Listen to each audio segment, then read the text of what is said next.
There are decidedly mixed signals coming out of both the Iranians and the Europeans on the chances of a nuclear deal being struck. Can you tell us who's right?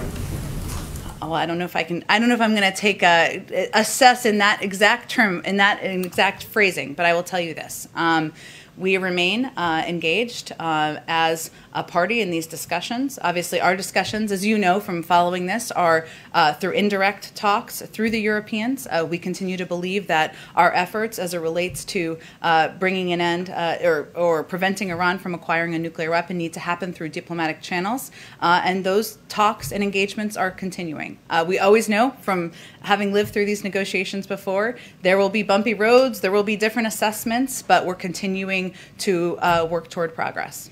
On South Korea, the president's seeking to tap into the U.S. vaccine supply as part of his visit. How does the White House view such requests from advanced economies like South Korea? Is there a higher bar? Can you give us some color on those requests? You mean, for clarification, so you mean the president of South Korea is looking to tap into our vaccine supply? You know, we certainly expect that the leaders will discuss ways the United States can support South Korea in its fight against COVID-19, as well as how we can work together to combat the pandemic around the world. And certainly they will raise a range of issues. I know they've noted that this is one that they intend to raise, which is hence why you're asking me about it.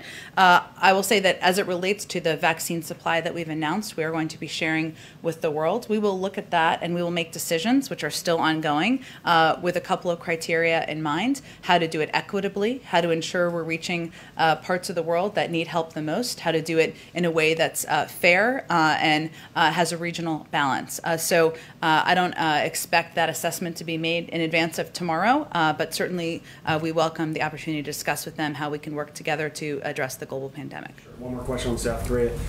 John Kerry and others have called on South Korea to double its 2030 targets for carbon cutting emissions, saying it won't go far enough to meet the 2050 goals.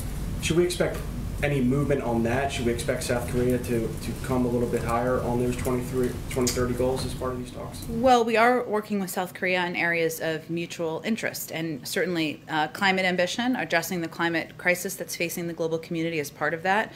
Sectoral decarbonization and clean energy deployment we expect will be a part of the discussion, and we are looking forward to enhancing technical exchanges on economy-wide decarbonization aligned with the global goal to achieve net zero greenhouse gas emissions. So I certainly expect that addressing the climate crisis, what we can do mutually, what steps they can take, perhaps what steps we can take, will be part of the discussions. But in terms of what the outcome of it will be tomorrow, I'm not in a position to get ahead of that.